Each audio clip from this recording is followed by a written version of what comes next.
All right, this video is just gonna go over some potty training tips. There won't be so much demonstration in this video because, we're gonna give her her privacy. And we've also been outside for a little while, so she's already gone potty. But I just wanna give you the tips that have worked best for her. Number one is just getting her stomach on track. I really think ever since her tummy has been better, she's done a phenomenal job. She's really good at taking advantage of the opportunities given to go potty. And when she does happen to need a potty break in between her scheduled potty breaks, she's really good about going to the door. The caveat to this is when she's crated and she has to go, she is not indicating. So just keep that in mind. I do think she understands and does not want to have an accident in her crate. However, she doesn't bark to tell us if she's got to go. She did have an accident in her crate 2 days ago, but her stool was a little soft that day as well. She just had some different treats. So, I believe it was just due to that, and everything's been back on track since. But she has had a solid 2.5 weeks with no accident. Before that. So, she knows to hold it in her crate. She's doing fine. So I'm not overly concerned there. It's more about just making sure we keep her on track. So our goal for every dog is to have them take advantage of all the potty breaks that they are given. Not to be to a point where they are trying to just tell us when they need to go potty. Because when that is the case, sometimes we're not there. If they get used to, okay, whenever I've got to go, well, I'll just tell them and then I'll get to go out. It makes it really challenging when we're not home. Or we're busy on a work call or whatever the case may be, or just maybe you're tied up with the kids and can't get to her. We don't want that to be the case. We want her to think, oh, when I go outside, my job is to go potty. And then she's relieved herself and she doesn't need to go again.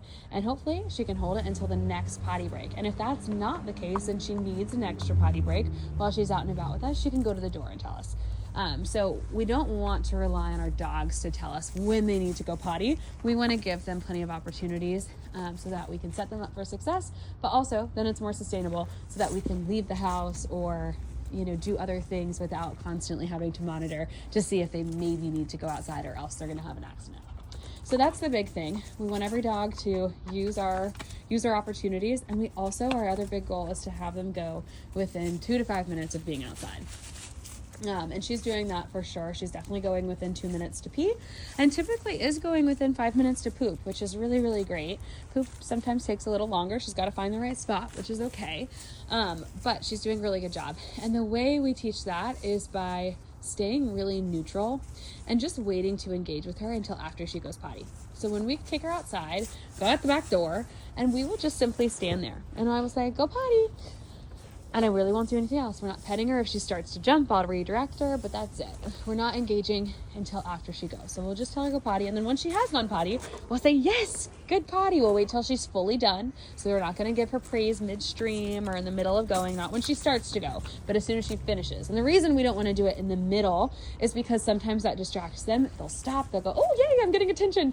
And then they don't finish going. And then they have an accident later because they never fully relieve themselves. So we want to say yes at the end of the stream or the end of the bowel movement, and then up, off, settle.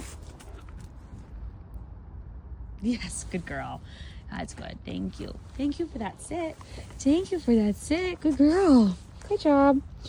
So we want to do it at the end. We're going to mark yes, and then we're going to throw what I call a potty party. That's where we're going to give lots of praise. You're going to tell her what a great job she did for going potty. And then you can engage. You can take her on a walk. You can do a training session. You can play. You can pet her. Whatever it is you were planning on doing in that part of the routine, you can do. And even if you're in a rush, I always recommend building in at least 5 minutes after her potty break. So if we want her to go within the first 3 to 5, our potty break is not 5 minutes long. It's at least 10, preferably 15. Build in some extra cushion, and we're going to do something with her afterwards. That way we can continue to see going potty as the key to unlock the fun. I used to see this a lot when I was living in New York. Dogs would hold it forever. But the reason is like, all right, I'm going to go out for a walk.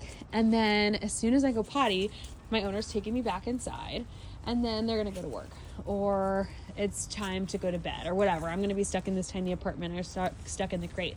So dogs will just hold it, and they'll go make you go on a long, long walk. And then they'll finally go when they can no longer hold it anymore. Maybe when you're already back home. And it gets frustrating because like, oh gosh, we're in a rush. I got to go. She's got to go potty. But you're taking her on a nice long walk because she just refuses to go. But dogs are so smart and they catch on to that. So same thing when you're home. If you you know, bring her inside after every single time she goes potty, even if she loves her crate, it gets really tricky because she will start to hold it. So we want to make sure we're building enough time to engage with her after she goes potty. That is super, super important.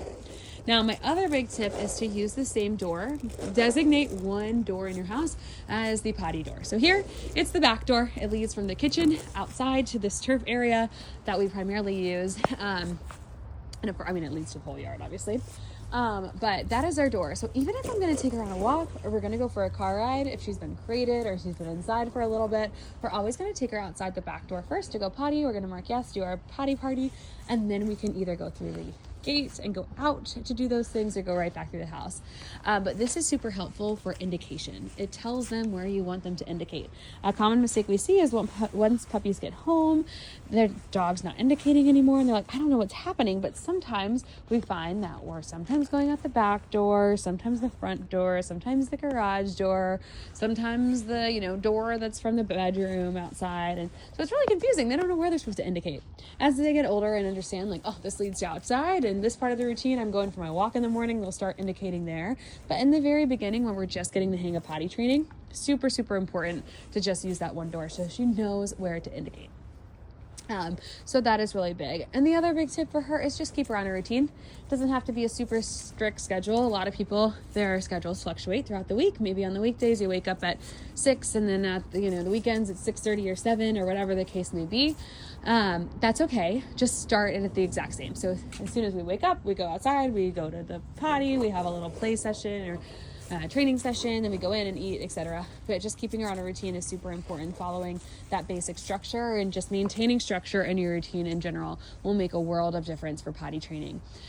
Structure just means having a routine, utilizing the crate, having boundaries in the home, etc. Now, when she first gets home, I do recommend like starting with one room, and then once she's done like a week without an accident in the house, then you can increase it and give her access to 2 rooms and kind of move on from there and expand her world inside the house when she's free roaming with you that way. But that's what we do here. At first, they just have access to kind of the small kitchen dining-ish area or living room, and then we kind of expand it from there. So that is potty training tips. Please let me know if you have any questions.